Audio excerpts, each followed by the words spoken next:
Okay, perfect. Okay, perfect. Over to you. Best of luck. Thank you, Karima. Thank you.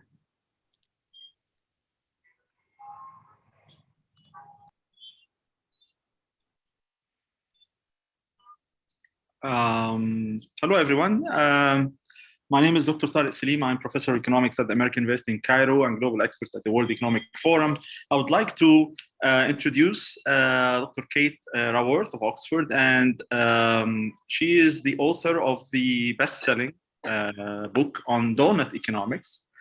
So it's basically an international bestseller that tries to encompass social foundations with environmental sustainability and economic growth. So the three things together, it's a big challenge where we can sustainably achieve both the tripartite objectives of social and economic and environment. So there are a lot of ideas there, and she's also the co-founder of the Doughnut Economics Action Lab, which deals with cities and communities and institutions for transformation of thinking in a new economic thinking mindset. Dr. Raworth teaches at the Oxford University's Environmental Change Institute and is a professor of practice at Amsterdam University of Applied Sciences. Now the topic today is about doughnut economics. Of course, all of you know the donut, so it's basically, and it's like it's a food item, but it's not the main thrust of it is basically how to accelerate economic development with two kind of constraints or two kind of dimensions, or a dual dimension, I guess. One is the social dimension, one is the economic dimension, and how these constraints actually play around with different countries, different businesses, and different investments. So, Dr. Kate, thank you for being here at the Gerhardt Center. We are very happy to have you. And please go ahead. The floor is all yours. Thank you so much. It's a real pleasure and honor to join you all here today. So I am indeed going to talk about donuts. I'm going to talk about the only kind that is any good for us. And I'm going to show you a lot of images. So I'm going to start by sharing my screen. So, oops, hang on. Gone off the wrong end. Here we are. So the question I'm asking is, can humanity live within the donut? And I want to kick off by thinking about 20th century economics that I studied. I'm here in the city of Oxford. I live here. I moved away. I was a student here in the 1990s. And then I moved to Zanzibar in Tanzania. I moved to the United Nations. And then I moved back to Oxford to work for Oxfam. So I find myself in the same city in which I studied. But when I was a student in the early 1990s, I was frustrated by the economics that I was taught. And I believe it's out of date. So I'm going to give a very simple view of 20th century economics, in which the starting point, when I ask students the world around, what do you remember as the first diagram you learned in economics? It's the same wherever I go. It's the supply and demand of the market. As if to say the economy is the market, and that puts price at the center of our vision. And anything that falls outside of the price contract is called an externality. So we find ourselves in the extraordinary situation that the impending death of the living world that we are inducing is called in economics an environmental externality. And to me, that is an alarm bell that this is not a theory that serves our times. If we think about the self-portrait of humanity in 20th century economics, it is, of course, rational economic man. He would have to be drawn like this. He would be a man standing alone, with money in his hand, ego in his heart, a calculator in his head, and nature at his feet. He hates work, he loves luxury, and he knows the price of everything. The problem with this character is not just how narrow a vision of humanity he is. The problem is that as students learn about him in their university degree, the more they learn about him, the more they imitate and become like him, the more they value self-interest and competition over collaboration and altruism. So who we tell ourselves we are shapes who we will become. And then finally, the goal. What is the goal of 20th century economics? The goal is so embedded in the thinking that it's never drawn, it's never made visible on the page, but it underpins every political speech, every economist's advice, every journal in newspaper, and it's growth. Not just growth for low-income countries that need it, but growth, whatever level of development your nation is at, no matter how rich a nation already is. So I'm sitting in one of the richest nations in the world, but our politicians and economic advisors believe that the solution to the UK's problems, and all high-income countries too, the solution to these countries' problems is more growth. And I believe there's something profoundly wrong with that. These ideas of markets first, rational, selfish humanity, and endless growth, I believe actually have profoundly underpinned the situation we find ourselves in. Because the 21st century has begun with multiple crises: a financial meltdown in 2008, climate and ecological breakdown now, and the COVID lockdown that we've all just endured and still endure. These crises show us how deeply we're interconnected with each other and the rest of the living world, that they fall with sharp inequalities of gender and of race, of wealth and power, of global north and global south. But that the crises emerge from the very systems we've created. And I believe all three of these crises, even though they're reported differently in the newspapers, they all emerge from systems that depend upon endless expansion. A financial system that aims to endlessly expand will result in a subprime mortgage market. An energy and industrial system that endlessly uses Earth's resources and fossil fuels will induce climate breakdown. And a system of human settlements endlessly encroaching into areas of wildlife, combined with endless global travel by plane, creates perfect conditions for a global health pandemic. So we need to transform our vision away from the idea that progress is always everywhere, endless expansion. And for this, I offer the donut. This is the only one that is any good for us. The goal is to leave nobody falling short in the hole in the middle of the donut. That's where people don't have the resources they need for food and healthcare, housing, education and transport and political voice and income. But at the same time, don't overshoot the outer ring, because that is where we use Earth's resources so much and in such a way that we break down the life-supporting systems of this planet. We cause climate breakdown, we acidify the oceans, we break down the web of life. So we need to stay between the two boundaries. The central circle I have crowdsourced from the world's governments. These are the 12 social dimensions in the Sustainable Development Goals. All the world's governments have already agreed to this. And the outside comes from Earth system scientists and are known as planetary boundaries. So in the simplest of way, I say that the goal of the donut is to meet the needs of all people within the means of the living planet. And I believe all economics should begin here by setting out our vision and goals. Because if we don't have a goal, how do we know what success looks like?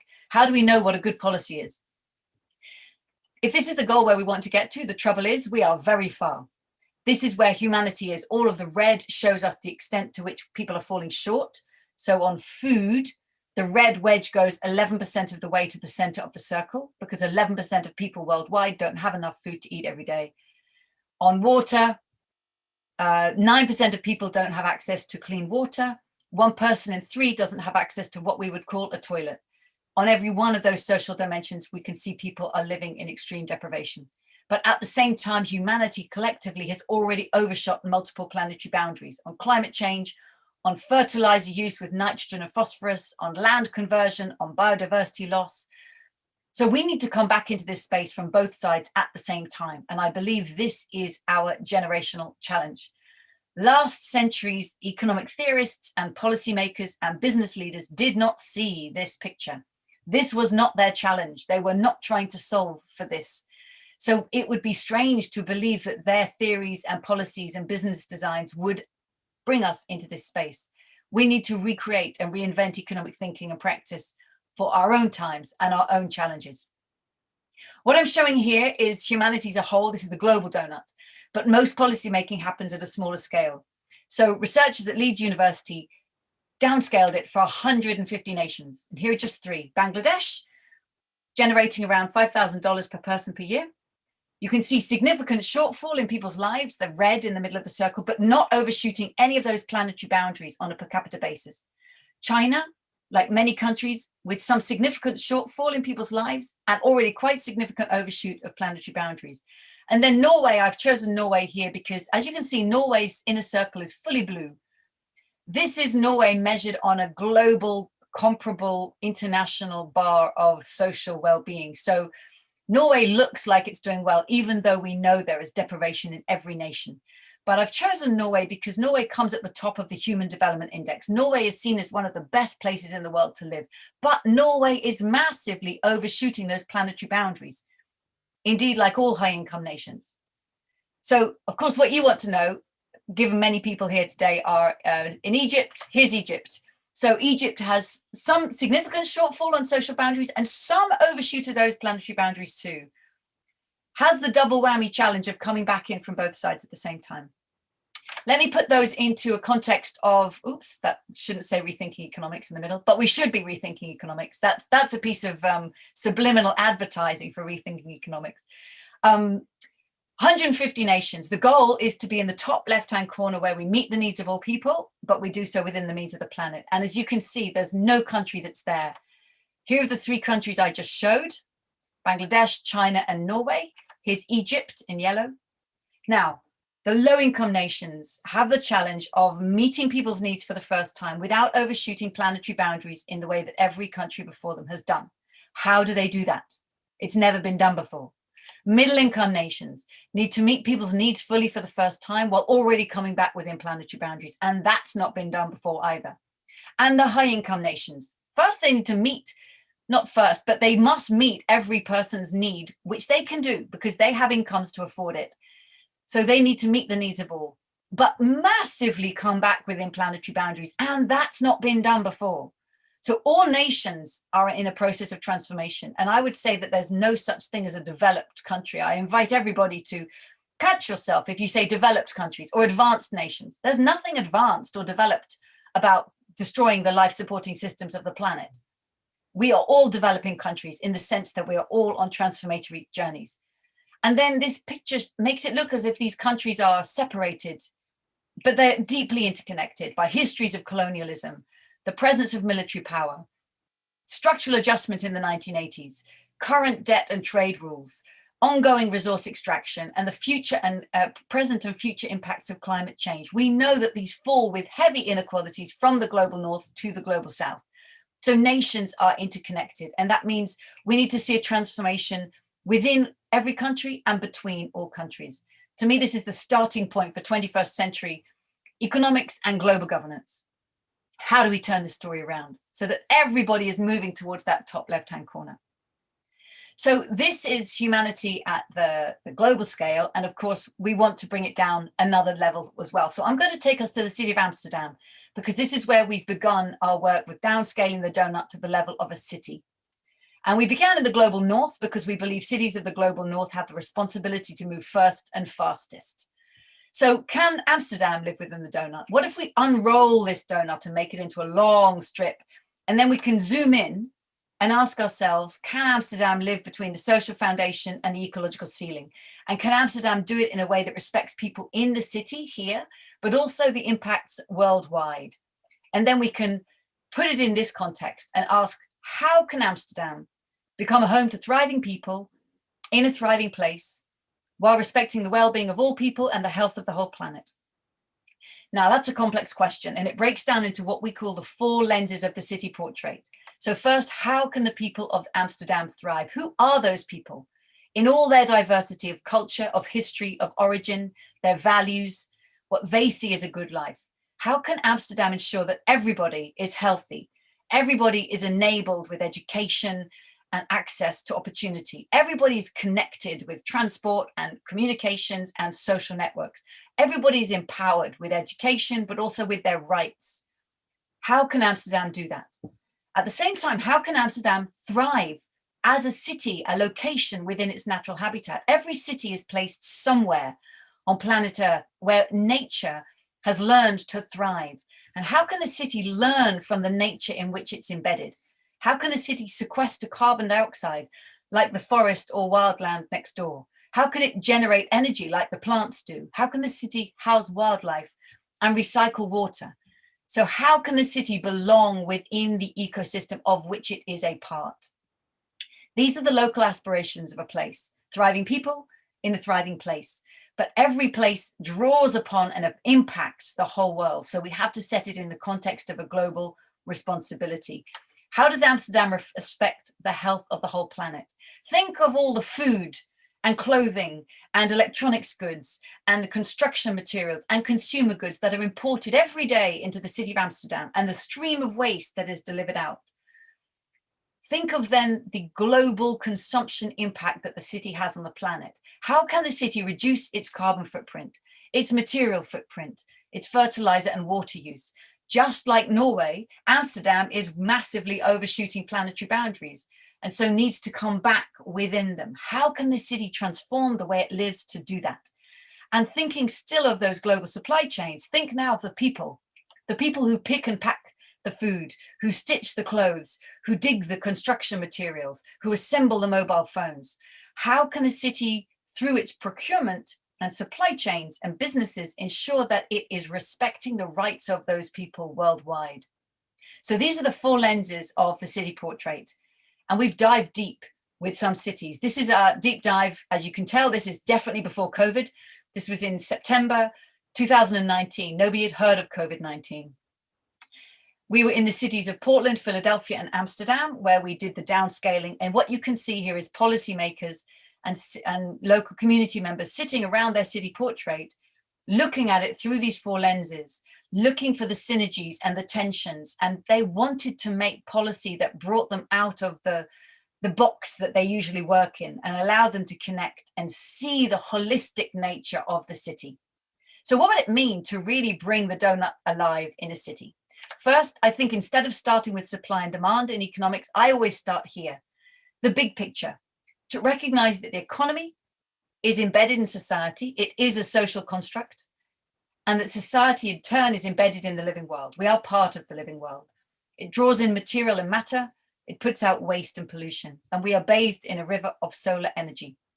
But also look inside the economy. Yes, there is the market. And that's where we turn up as in our identities. We are seen as either a consumer or producer.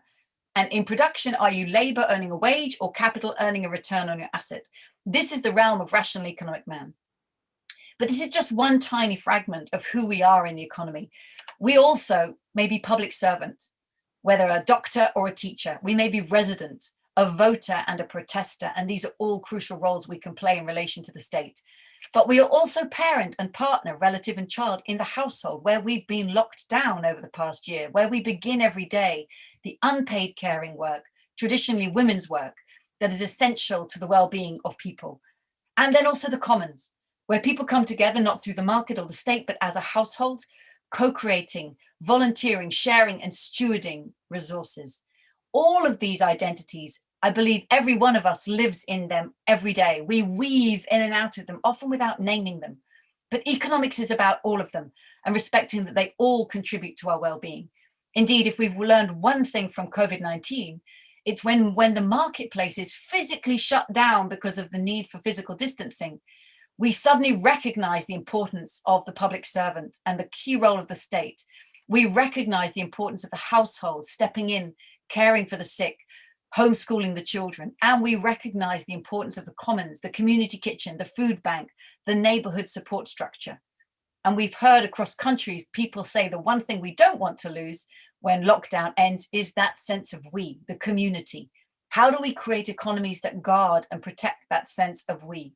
And the respect for the key workers providing healthcare and the fundamental values when everything is at stake, what really matters. So recognizing the full scale of economic identities, but also if cities are to get into the donut, and this shows us a world of ecological damage and social inequality. That's why we've got the shortfall and overshoot at the same time. I believe we need to create two dynamics in our cities worldwide.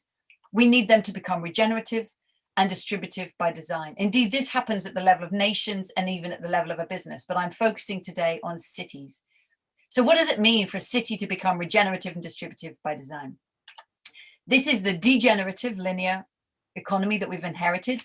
We take Earth's resources, we make them into stuff we want, we use it for a while, and we throw it away. And this is what it looks like, how we run down our living planet. And I believe our grandchildren, the grandchildren of everybody on this call, will pull photographs like this from the archive and say, did you know about this?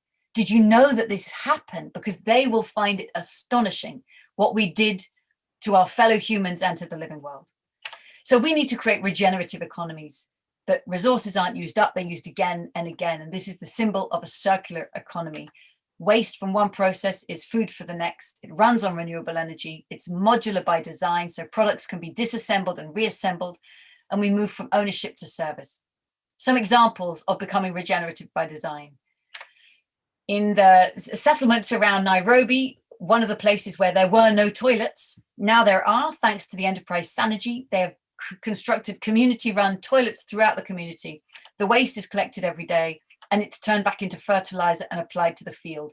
They are closing the nutrient loop in the circular economy, but also building health and community. In Lomé in Togo, one of the recipients of that waste coming from the linear degenerative economy, enterprises like WoLab are actually extracting the electronic gold and the materials that have been dumped and building computers, building 3D printers, and setting up actually the beginnings of a distributed online economy. The city of Medellin in Colombia, this river used to be seen as a useful industrial sewer to take away all the toxic waste from industry. And then as they thought about belonging in the ecology of which they are a part, they said, no, the river is life, and we must put life back at the heart of our city and build parks and bring the people to the river. And lastly, in the city of Amsterdam, they have said that we must have circular construction. So all building materials by 2050 must be 100% circular, used again and again. By 2030, they must be 50% circular. And they've created districts in the city where all the construction happening there is circular, so that instead of extracting endlessly from Earth, we're using and reusing her materials. So regenerative by design, just some examples. But also we need to transform other dynamics. We have inherited economies, largely worldwide, that are divisive, that capture opportunity and value in the hands of a few. And we need economies that are distributive by design, so they share value and opportunity with all who co-created. What could this look like at the level of a city? Just some illustrations again. So the city of Curitiba in Brazil for many, many years has had these bus corridors, dedicated rapid transit. The buses do not sit in the traffic. They have and you see the tunnel where people board the bus. It's affordable, it's clean, it's fast, it makes sense. This means that commuting into and out of the city does not take many hours out of people's lives every day. They can actually access jobs and opportunity in the city from distant suburbs. And this has been in the place in Curitiba since the 1970s, and it's been copied and inspired hundreds of cities worldwide. In Argentina and Chile, the architect Alejandro Aravena, he realized that many people would never be able to afford to buy a house. But he also knew that many people could perhaps buy half a house. So he started to design and build half houses, where he would build the first half with all the electrics and plumbing and water and heating that you needed. You buy the half house. When you've saved up enough money over the years, you can fill the rest in. And with this change in architectural design, he has opened up home ownership rather than endless rental to a huge section of the population who otherwise could never have imagined owning their own home. These are in villages in Bangladesh. This may look like just a set of roofs, but of course you may be able to immediately spot they're dotted with solar panels. And these solar panels are connected in microgrids at the household level, so that households can buy and sell electricity and use it as an opportunity for income from generating energy, or indeed as a space to set up a home enterprise and purchase electricity and run a micro workshop in the community. And then lastly, this car park in the city of Bogota in Colombia, they asked themselves, why are we giving our city, precious city space to cars? Let's give it to people. Let's turn it over and create a community park, a place where people can meet people like themselves and people not like themselves. And that is how you build community and make people say, I like living here, I belong here. So some examples of distributive by design. But I want to pull back and say that more important than how we design the streets or even the houses, it's how we design the institutions of the city. And I'm going to move back to the high income cities where we've begun. They recognize that they have for a long time been serving this notion of growth and always asking, how can we make our city grow? Even if we're in one of the richest countries in the world, we're still asking this question, how do we make the city grow? And actually it's time to move to another question. How do we make our city thrive? Even if the population of our city is growing, it's a growing city, people are arriving, as in Amsterdam, but we're not trying to grow for its own sake, we're trying to thrive. How do we put that in place? And I believe there are 5 design traits we can think through for how to make cities thrive. And I'm going to just give examples from each of these. The examples I'm giving here are predominantly from the global north, because that's where we've begun this work. And then I'll speak about what that means for transforming it in the global south at the end. So, purpose. What is the purpose of this place? What words does the mayor of the city use when they make a speech? Are they talking about growth and competition? Or are they talking about thriving?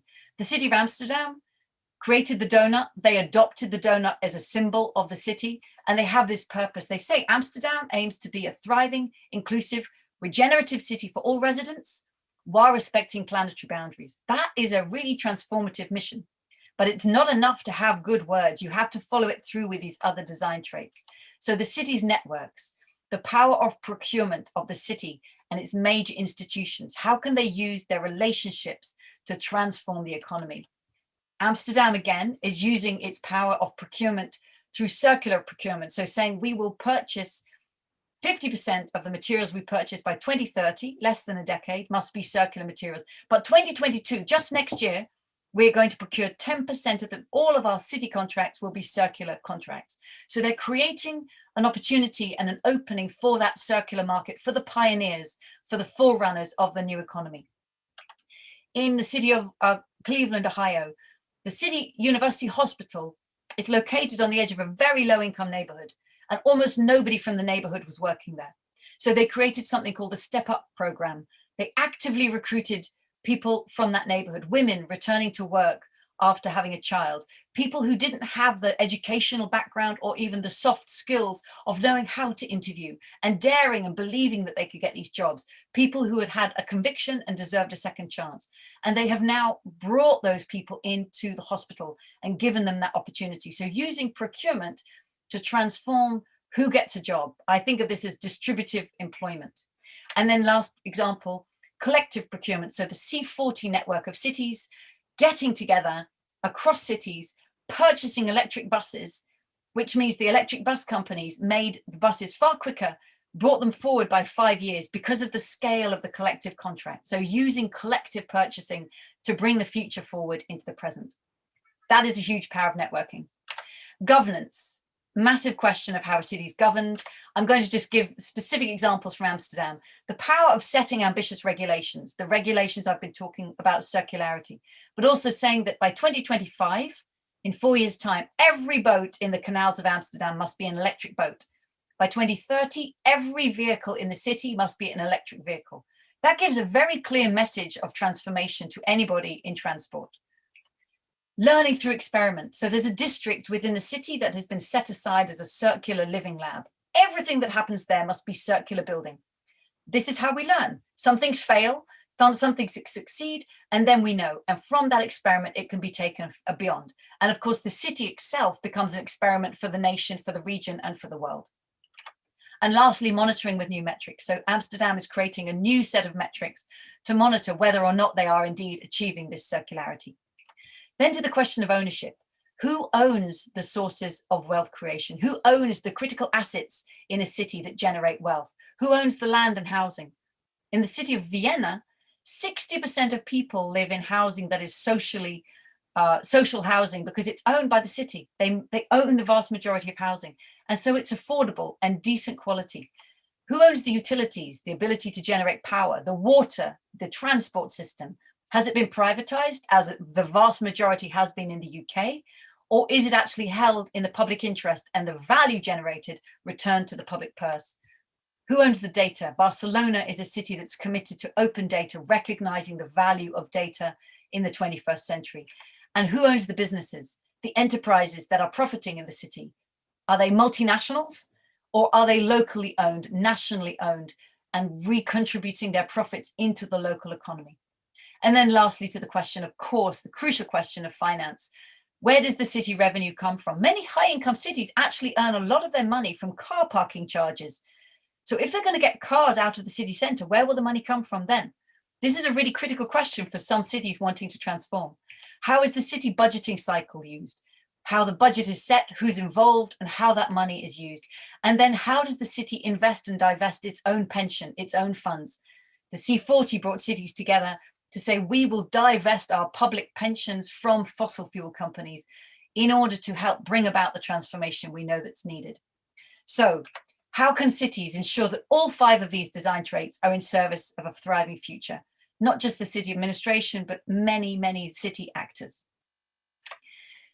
We launched the Amsterdam City Portrait almost a year ago to the day, in the middle of Amsterdam's peak of the COVID crisis. And the reason that Amsterdam went ahead and launched this Doughnut Portrait was they said, we know we need to emerge from emergency. So where do we want to go? Who do we want to become? Which city do we want to be? And this Doughnut will give us a direction for that vision. We at Doughnut Economics Action Lab then published the City Portrait methodology a few months later. And already by November, there were places and cities and nations worldwide picking it up and adopting it and copying it and putting it into practice.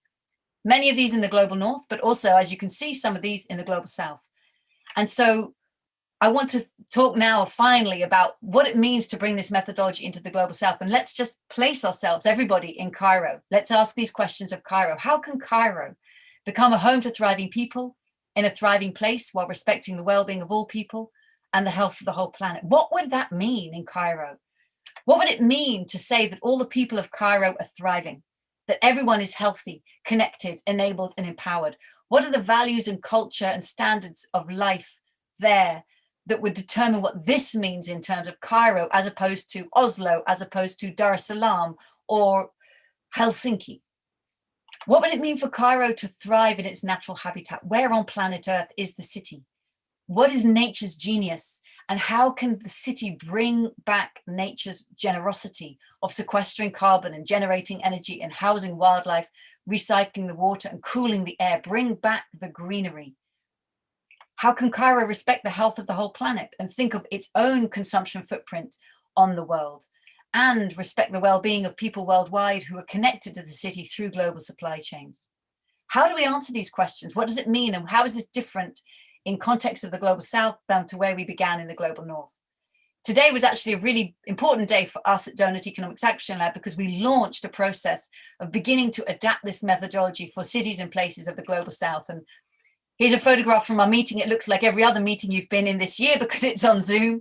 But these are people who've joined us from Costa Rica, from Bangladesh, from Malaysia, from Zambia, from Curaçao, from Sri Lanka, from India, from Barbados, all thinking together, how do we change this methodology? And we're working together.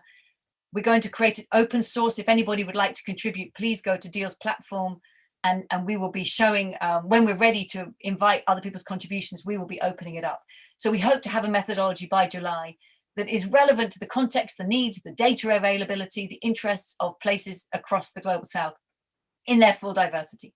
So let me end by saying that Doughnut Economics Action Lab was set up because people clearly wanted to play with the donut. They wanted to turn it into a game or a tool or a business table or a teaching tool. So we set up a platform where we invite everybody and anybody to become a member. You're welcome to join, or you can simply browse and look at the tools that we're sharing of how to turn these ideas into transformative practice.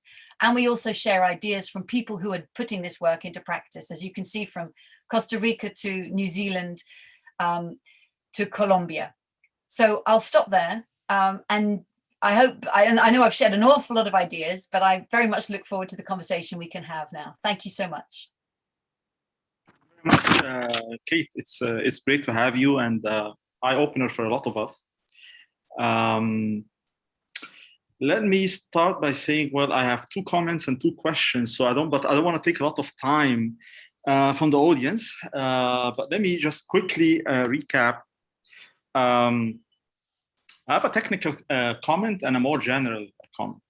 I agree with you. I think we all agree that the objective is social, economic, and environmental. But that's not the issue of what, but it's actually the issue of how to achieve them.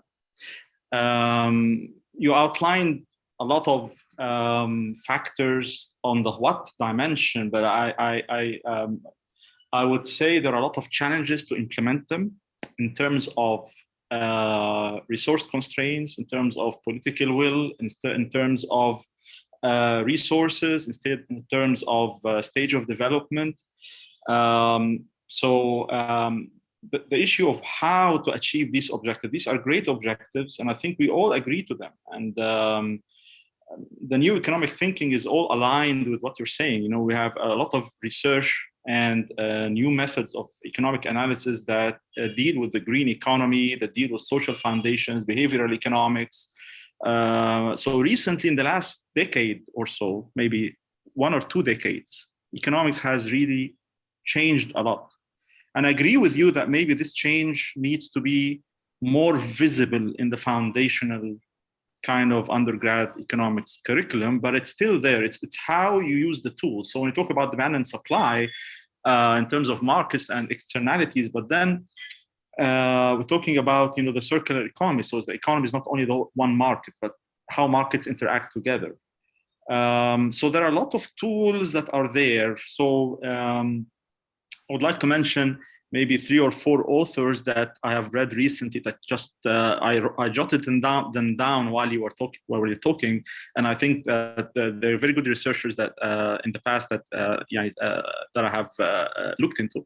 The issue of lower bound social sustainability, lower bound social constraint, and upper bound environmental sustainability, which is the idea of the donut. It was actually the same idea was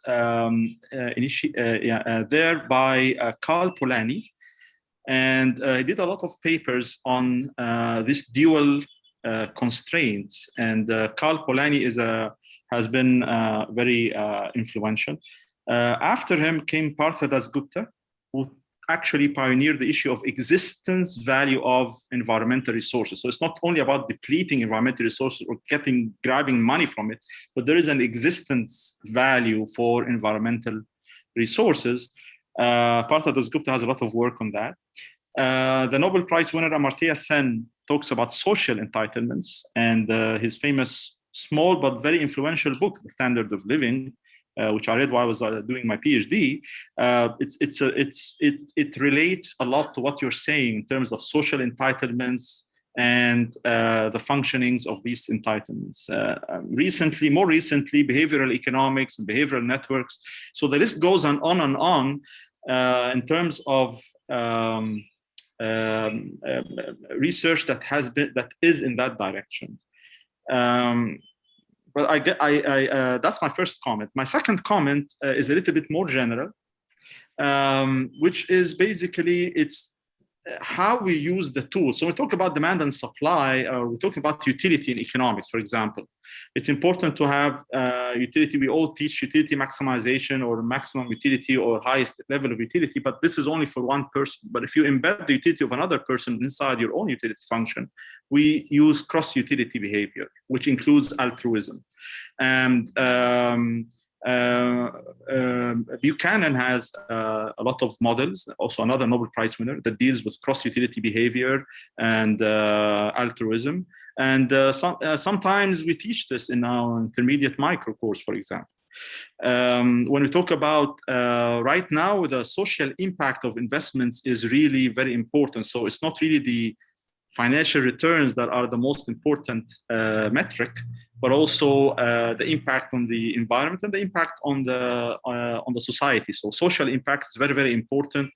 Now we have the shared value projects hypothesis pioneered by Michael Porter and others. And so when we talk about public goods, common property resources, recycling, environmental circular flow, all of these are tools that we can use to apply what the Doughnut economics. So so that's my second comment. as I said, I have two questions, so I will be very quick in them. My first question is about relates to the metrics. So in terms of the four quadrants that you mentioned, you had the social and the environmental. You have the social foundations as a lower bound, and then the environmental as upper bound. And we don't want to overshoot the environment, and we don't want to undershoot the social entitlement or social foundation. So this is where we have like a range, and this is very pioneering, because people always believe that optimality is not an exact number. So here your optimality is a range. So you're saying that we have a range of optimal solutions. So how to reach, my question is how to get into this range of this bound, how rather than what. So what metrics should we use or can be used to achieve the objective of social and environmental and economic growth? So that's my first question in terms of metrics. Second question is about in your position. I would maybe if you can. I don't know if I can share the screen. Maybe I can. Okay, so Egypt's positioning here. Do you all see the screen? Can you see the screen, Kate? Okay. Yes. Yeah, so that's basically the Egypt was in terms of right. This is the yes, graph that you had. Yeah, so so Egypt is here. So my question is, okay, where to go from here? Should Egypt go up, down, right, or left? I mean, ideally it should go top left, but okay, that's the first best solution. If this is not feasible because of resources, because of many things, what is the most realistic path to attain the great objectives that we have, which is the social and environmental and the economic? So that's my second question. And then after you answer me, I would like to have more time for opening the questions to the audience. I already have two in the chat, or two or three in the chat box. So thank you, and that's basically it. Thank you. Fabulous comments and questions. Let me just start with one of the comments you made about the history of ideas that you named that were related to this. Absolutely. I am not inventing this at all. I'm building on not only decades, but I think centuries of people's work, that ideas that come around and around again. There's a lovely quote from André Gide. He says, "Everything that needs to be said has already been said. But since nobody was listening, it has to be said again." And I think that's a wonderful quote. And I'm saying it this time with donuts. And if that helps make it easier and more accessible to more people, let me say it this time with donuts. But of all the people you mentioned, I would say that Amartya Sen, absolutely, to me. So I studied economics, and then I studied development economics. I think all economics should be what we call development economics, because it starts with humanity. It starts with real principles. I think there should be no, it should be at the root of all economics we do. Amartya Sen's work, he begins with human entitlements. He begins with capabilities and functionings. And if you look at the center of the donut, you could say that's an attempt to specify what's needed for human capabilities. So we need healthcare and education in order to be healthy and educated. So Amartya Sen's work is absolutely in there. Herman Daly's work, I would say, who is one of the founding fathers of ecological economics, is really around the founding concepts of ensuring that the economy is a subset of the living world. That's the big contribution of ecological economics, and it changes everything. So yes, ideas from the past. I'm a fan of Karl Polanyi. I haven't read his work that talks of it being between the social foundation and the ecological ceiling, but certainly his work around the idea of false commodities and the great transformation, and that everything becomes monetized and commoditized. And we have these false commodities of labor and of land, of money, I think is very, very profound. So yes, to recognizing the history of where ideas come from. I also would say I draw very much on Ellen Ostrom, who was awarded the Nobel Prize for her work on the commons, and then on feminist economics, female particularly economists who recognized that the unpaid care work was left out predominantly of economic analysis. So what I tried to do actually when I wrote Doughnut Economics I read all the economic theories I had never been taught. I read feminist and ecological and behavioral and complexity and institutional economics. And there were amazing ideas there. And I tried to bring them together and to make them dance on the same page. So this is my attempt and my contribution towards that. On the two questions, I really like what you say about the boundaries offer us an optimal range, and it is indeed a range. And it's also got a space for difference. There's no one solution here. Thank goodness. That would be an authoritarian nightmare. There's a range of possibilities for different cultures, and how we get in there, I think, depends on the technologies we use, how we govern ourselves, the aspirations we have, and the scale of inequality in society. I mean, I do think that the scale of inequality within and between countries is a huge, huge determinant of the reason why people are falling short and we're in overshoot at the same time. It's inequality that explains behind that. But okay, that's the what, get in between these two boundaries. For me, the how, this might not be an answer to your question, but it's as close as an answer I feel I can name. It's these dynamics I'm talking about. We need to go from degenerative designs to regenerative, and that means transforming our technologies and our business designs and what we think value is. And we need to go from divisive to distributive, and that means transforming who owns the sources of wealth creation. So for me, it's those two dynamics, degenerative to regenerative, divisive to distributive. And that connects to the question you asked about the metrics. How do we measure this? If well-being doesn't get captured and show up just in GDP, how do we measure this? Well, hang on, here's the donut. The benefits of lockdown is you end up with everything on a stick. So here's the donut on a stick. So, I mean, this is a dashboard for human well-being. And in a sense, what the city of Amsterdam is doing is creating its own dashboard of its impact here. And if we were to come back in 2 years' time, then we say, how are you doing? To what extent are you eliminating deprivations here? To what extent are you pulling back within these planetary boundaries? So I think if the inventors of GDP were alive today, Simon Kuznets, who created GDP back in the 1930s, if he were alive, if he saw the range of data that we have, he would be the first to say, do not use GDP. It's too simple. It's one number. We need this dashboard. So I think Amsterdam attempting to develop metrics of circularity, it's really hard. I think we're at the beginnings, just the very beginnings of 21st century metrics. And I believe even in a decade, we'll look back and the donut and the metrics I'm showing you and the red overshoot, it will look very crude. I hope it does. I hope, because in a decade, we will have moved a lot and we'll think this was crude, but we would have never begun on the journey if we don't begin here. And then you showed you showed Egypt. So you showed that website with Egypt. How does, your question is it's the existential economic transformation question. How does Egypt move towards that top left-hand corner to where I placed the donut? How does any country move there? Because as I was saying, no country has done this before. We've not designed our economies to try to do this.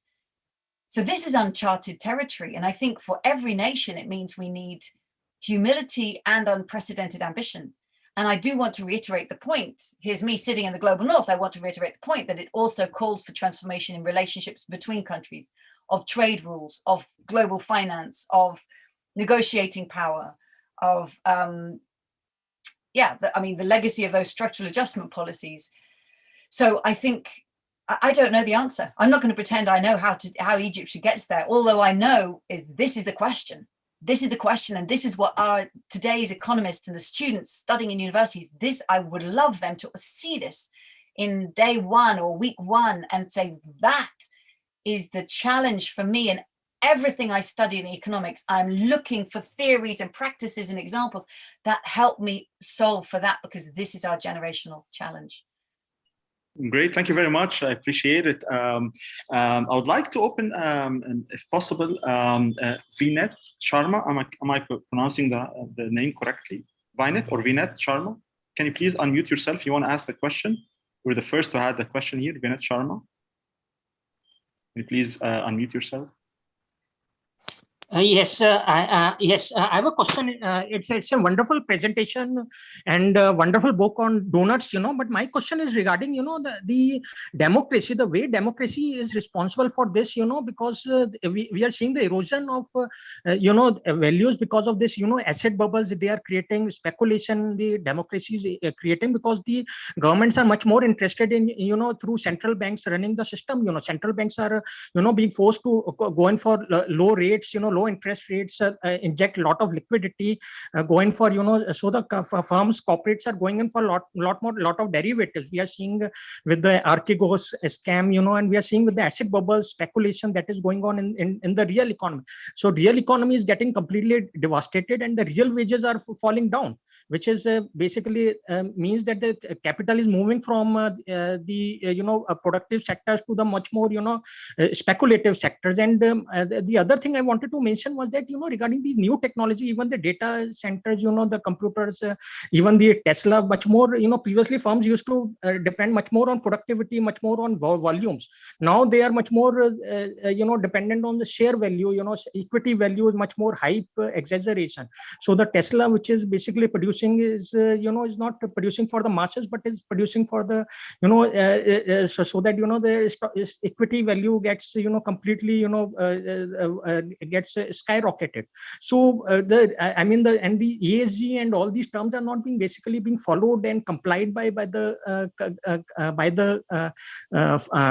firms, etc. So they are basically just used for cosmetic purposes. So my basic question is that how do you deal with this such type of scenario where the political state power is completely is promoting all these activities where the productivity of the economy is completely getting destroyed, and it is basically the race to the bottom, which we are seeing at this point of time. So yeah, so any comments? Thank you. Can we take a second question, or you want to answer each question? Actually, can I just ask that one, because that was such a massive question and a brilliantly succinct summary of everything that's wrong with the financial economy. Thank you, Vinette, for putting out so much in the room just there. Look, I obviously don't know the answer, otherwise I would be down in the financial centers enforcing it. But I agree with you. We are seeing a shift from investment. Well, the way I like to think of it, and it's inspired by Hunter Lovins, she always talks about we need finance that is in service to the real economy, which is in service to life. It's that is what we need. And I love the simplicity and the clarity of that. What we have is a financial system that is predominantly in service to itself. And you just expressed it in so many ways, Vinette, that it's all about share buybacks. It's about the asset values, and the shares become the commodity themselves, and the shares are traded. The idea of people being shareholders is actually almost no longer realistic. They're more like share traders, because the holding of stocks and shares has gone down from years to months to days in some cases. So it's become commodified, and then everything is at the beck and call of how do we raise the share price over the quarter, and we get caught in extraordinary short-termism. So if we only stare at this problem in the face, I think it makes everybody want to give up, because it's so overwhelming. And I don't know the solution to that. What I do know, what I believe and I'm experiencing, is that it's very powerful if you start somewhere else and say, okay, I'm going to start by reframing. What do we fundamentally value? And if I show the donut, people say, I agree with that. I get that. I believe in that. Now, how do we create an economy that is in service to that? Rather than having to justify investing in people's health, stopping climate change, and saying, because it's good for the economy, which is where so many analyses still go. We're told that we have to do things that are good for human life because it's good for the economy. It'll help growth, rather than recognizing that the economy is a tool that should be in service to human well-being. And finance is a financial service. It should be redesigned to be in service to the real economy, in service to life. I can say that it doesn't make it so, but I think that it's about reframing the debate and always starting from there. And you probably know the book, here we are, Surveillance Capitalism by Shoshana Zuboff, a fantastic book in this area that talks about the power of finance, the power of digital networks. And I would also say Stephanie Kelton has written an excellent book called The Deficit Myth, which is about government financing and making it really clear that when governments say there is no money, we have no money, that actually it's a policy choice of how and when they create money for public services. So Vinay, thank you for that, for sharing that. I can't solve it. I recognize and agree that the power of financialization is huge. I feel like what I'm doing is part of a movement and a very, very big team putting together an alternative economic vision, showing alternative economic practices, and we begin to take it on that way. Others are exposing the corruption, exposing the foul play going on within the financial sector. And I don't know if we're going to win, and I don't know, but this is how I try. Thanks, Kate. And do you have any plans for coming up with the version 2 of this book? Any plans for future? Well, you know, version 2 of this book is the practice, actually. I wrote this book as the best act of advocacy I could do when I left my job at Oxfam to write this book. And for me, the book is a vision of an economy we could create. And rather than writing another book about another economy we could create, I'm now dedicating myself to working with change makers who, for every time for 2 years when I presented this book, people would come up to me afterwards and say, oh, I'm doing this. I'm teaching this in my classroom. I'm taking this into my boardroom. I'm presenting this in my community meeting. I'm taking this to my town hall. There are change makers everywhere. A lot of them on this call, I'll bet. So I'm dedicating my work and my energy in life to working with the people who actually want to create this. I sincerely believe that the 21st century economy will be practiced first and theorized later. So the cutting edge of economics, I think, is happening. It's in the streets, it's in the communities, it's in the progressive businesses, and we will then learn from what they did and how they did it. So there's no book, there's only practice. But hey, practice is better than words on the page. Thanks, Kate. Thanks. Thank you very much. Sayed Shakil, are you with us, Sayed? We have a question from Sayed. I don't know if he's still with us. Okay, there's Sayed, and also joined by Mona Saeed. Is Mona here? Okay. Yes, Tariq, hi. Go ahead. Hi. All right, I'm unable to start the video, but I wanted to welcome Kate. I'm Tariq's colleague in the economics department. I teach labor economics and economic development in the Middle East, and I just came out of my class, actually, before this, where we were talking and criticizing Washington consensus policies. And I let my students go off early so they can listen to you, because maybe we can find the alternative here. And I think we can. I actually started my question and comment from the comment by Sayed Shakil that Tariq called upon. He just, he had a pessimistic, and I'm sure it's on everybody's mind. I don't think this is ever possible for Cairo, because serious corruption, clerical, political wrangling, and interference from army, this isn't realistic. This was his comment. So my question was, can Kate please address the challenge posed by Sayed above about Cairo? And then I added that I actually, on first instinct, I disagree that it is impossible for any place, including Cairo, and especially Cairo, because actually Cairo, we need to start to have a different mindset, as you said. We need to start looking at the problem as the solution.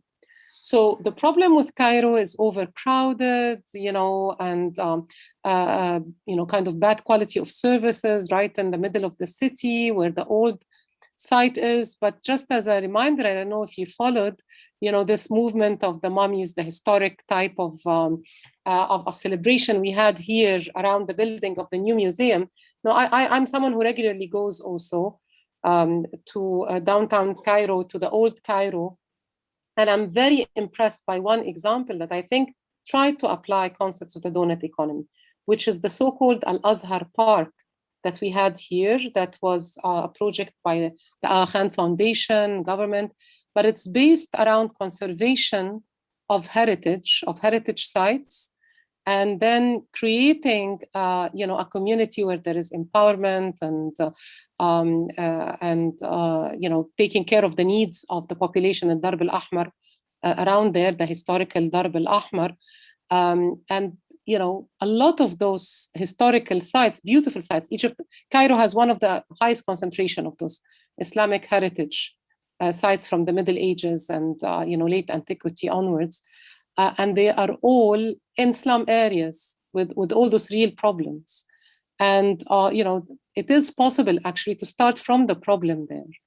I don't know what thoughts you have about this. And I'm looking for any ideas about why it might be impossible. But Syed has his hand up. Maybe he can speak for himself. Yes, go ahead, Syed. Before Syed, Syed, just 1 second. There is a book called by Robert Wagner called The Moral Economy, and it's a very interesting book that touches upon also some of these ideas. Where Gerhard Center actually is a center for philanthropy as well. So I guess Azhar Park and other relates a little bit to philanthropy as well, and the issue of al-waqf, which is an Islamic kind of philanthropy. Egypt is rich of these. We are a very socially centric country rather than being system centric. So our communities tend to be more socially driven rather than system driven. So that could be actually an asset to move forward in the donut economy. Syed, are you with us? Syed, أنت معنا? Syed? Okay. Would you like to answer, Kate, Syed and Mona's questions?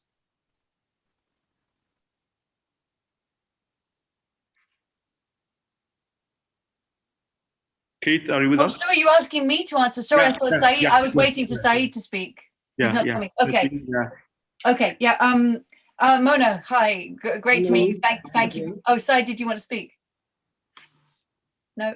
Oh, I don't know who's speaking. I just was trying to unmute. I couldn't unmute it. It wouldn't let me unmute. Go for it.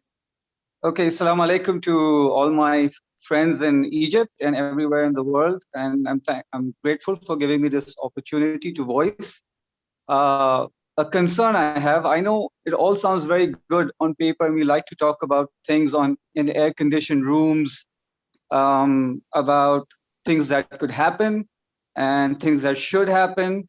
I was born in Cairo in 1981, and the Cairo of my childhood and the Cairo of today, there's a big difference. It's deteriorated. And we can talk about doughnut economics, we can talk about behavioral economics, we can talk about rationalization. I feel very strongly and deeply the accountability, the responsibility, the governance, the basic mannerisms, hygiene, sanitation, corruption, poverty, social networks, clerical religiosity interference, the military. Who is going to be accountable? Is it going to be the people outside Egypt, outside Cairo? Is it going to be the United States? Is it going to be the United Kingdom? Is it going to be France? Is it going to be Switzerland? Is it going to be Japan? Because last time I checked, they all are doing pretty well. Economically, socially, structurally, they've got great infrastructure, far better than what we have in Cairo. They seem to be moving ahead, but it feels to me that Cairo is moving backward. It takes one step forward, but it's taking 5 steps backward.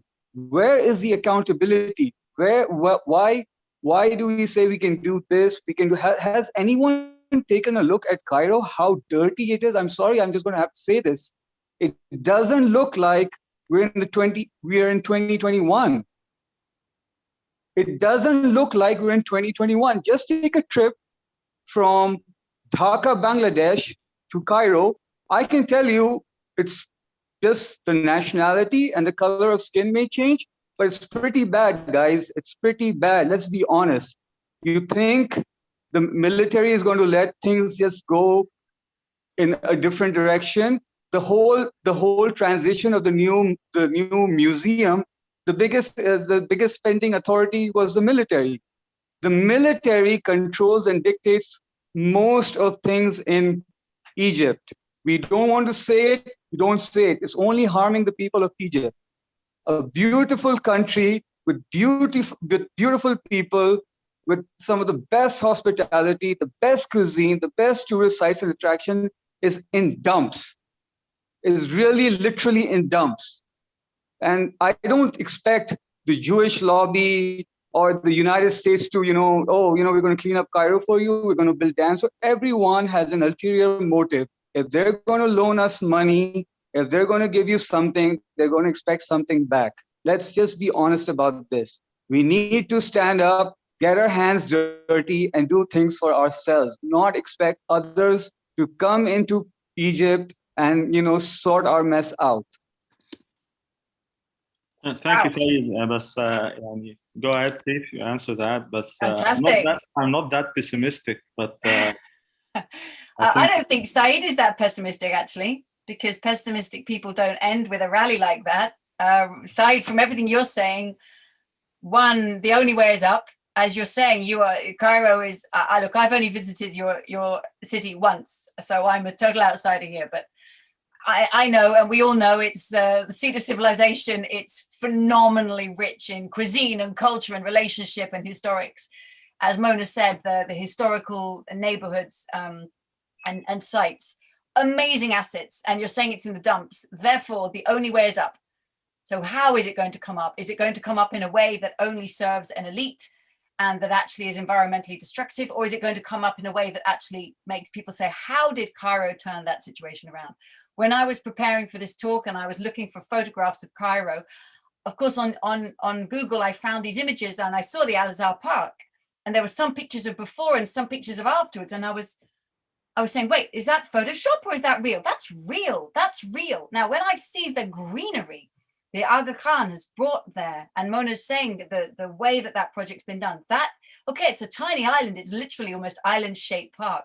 It's an illustration. It makes visible that transformation is possible, that a place that was a dust bowl that you could never imagine could be transformed can be transformed, and it can have impacts around. So to me, I would say take that as a symbol that transformation is possible and the only way is up. And wow, you have a city and cultural inheritance and history and all the assets of a successful place. But look, Saeed, you just ended saying, we don't depend on others. I think there's power in that. We need to stand up, get our hands dirty and do it for ourselves. That's not a man who's giving up. That's a man who's full of passion and wants to be part of transformation. So just to go back to what Mona was saying about these historical sites, I was talking earlier about networks and the power of governance to use its procurement. Now, those historical sites are what you could call anchor institutions. They're not going there anywhere. They belong. They're not like a corporation that comes and goes. They are literally the deep history fabric of your city. So how can they be restored and turned into centers of regeneration? What would that look like? And the Aga Khan has shown this through the park. What would that look like as one of the many ways in which the city regenerates? But the points that Saeed was bringing, the deep frustration, I can hear it, about the corruption.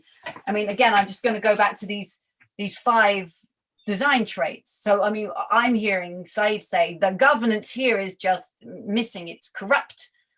And therefore, of course, that has to be sorted. And I'm so far from where you are. You are the experts of your own city. But I think, Nelson Mandela, as he said, it's always impossible until it's done. So, Saeed, I can hear in you passion and drive. And if you believe in transformation, you can be part of making things happen. If you to give up, then we make it self-fulfilling that it doesn't happen. I would like to comment also that I disagree with Saeed on his conclusions, but when you mentioned Bangladesh and Cairo and that you don't see anything of that's beautiful. I mean, we just mentioned Al-Azhar Park, which is one great place. We also have a lot of places. It's not only about places, but it's also about the development of the economy. Right now, we are in a transition phase. We are doing infrastructure, and we can't do everything at the same time. And all countries have slums. I mean, I don't want to categorize Cairo as a slum city because New York has slums. Chicago has more slums than Cairo. When we talk about slum areas, yes, they exist in Cairo, but they also exist in developed countries as well. So that's something I wanted to mention. But we also have a last question before we end from Juliet Cornford. Can you please unmute yourself if you're there? Juliet Cornford. Hi. Yes. Hi, Kate. Thank you so much for a massively inspiring talk again. And I feel like maybe my question's a bit simplistic after some of these really complex and interesting questions, but I wanted to kind of go back to the beginning of what you said when you opened about education systems and your initial frustration with the way that economics were taught. And I just wondered what your thoughts were on how do we shift this? How do we change the way that education systems are teaching people about the economy, about the world around them, about business? How do we move that from this old-fashioned narrative that's not really kind of fit for the world that we live in or are moving into? It doesn't feel like we're doing young people a great service in the way that we're educating them at the moment. Thanks, Juliet. That is not a simplistic question at all. That question is the reason I wrote Doughnut Economics. So I studied economics, sort of mainstream economics, for 3 years here in Oxford University in the early 1990s. I then did a 1-year master's in development economics. But at the end of it, I didn't feel that I wanted to call myself an economist because so many things that mattered were missing from the discussions. And I walked away from academic economics. I didn't do a PhD. I immersed myself in the real world economy. And it was many decades later, actually. And once I'd become a mother, I had twins in 2008. And literally just at the time of the financial crash. So I was watching the financial crash from my sofa with 2 small babies on my knee. And I heard economists start saying, we need to rewrite economics to reflect financial crisis and realities. And I remember just thinking, what, only rewrite it to reflect financial crisis and realities? No, wait, if we're going to rewrite economics, we are going to rewrite it to reflect ecological crisis and realities and the facts of climate change and ecological breakdown. And we're going to rewrite it to reflect social injustice and inequalities within and between countries. And that's what really drove me to start thinking, right, I'm going to throw my hat in the ring. I want to be part of this. And I read all the economics I was never taught. And I wrote Doughnut Economics. Within mind, I had the student. I wanted to write the book for the book that I wished I could have read when I was a student, that would help me see that there was so much of economic theory that didn't make sense to me. And it wasn't me, it was that the theory wasn't doing justice to the reality and the context of our times. Of course, the financial crisis also hit many students, certainly here in the UK. Some of the students were so angry because they would find themselves in the pub with their friends and their friends say, go on, you're studying economics, you tell us what's going on in the global financial system.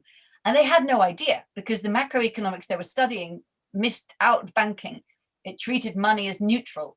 They didn't learn about it at all, so they were embarrassed. And some of these students then began making student organizations and networks, and they formed a global movement, which very comically popped up randomly in my slide, rethinkingeconomics.org. So anybody who's interested in economics education, anybody who's a student, I really recommend you look up rethinkingeconomics.org. It's an international network of students who are saying, we believe that the economics that's taught to us in universities needs to be rewritten, and it needs to be fit for the times. And they're lobbying economics departments from inside. There's another fantastic website called Exploring Economics. I think it's exploringeconomics.org.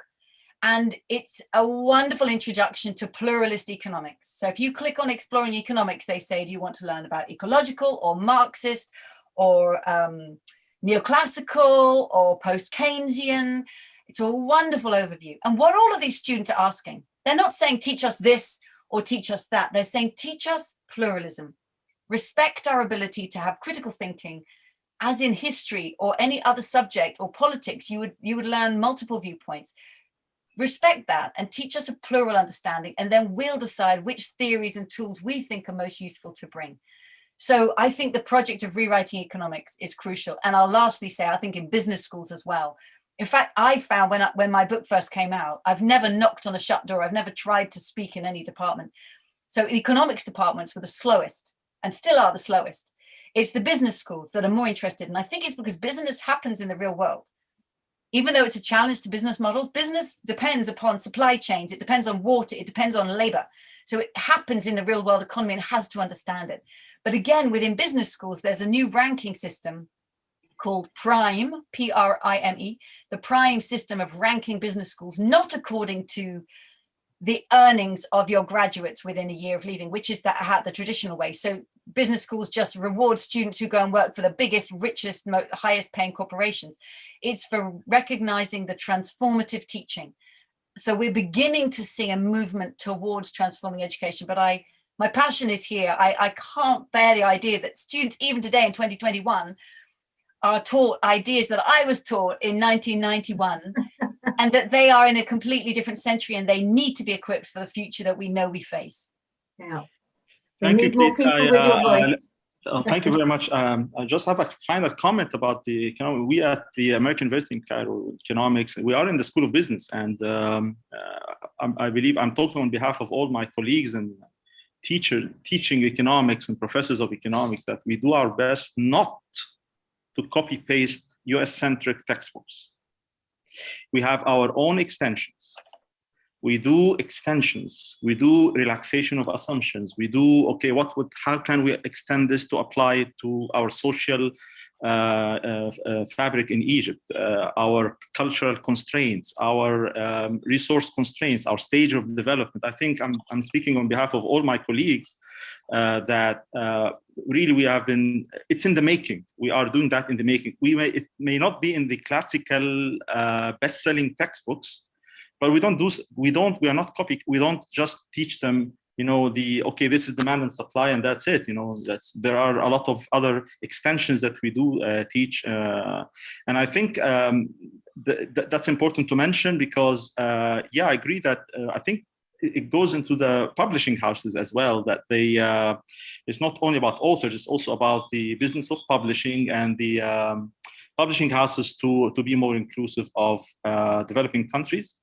Right now, there has been variations. So, for example, you find some international textbooks with a twist on, for example, Middle East edition or developing countries edition.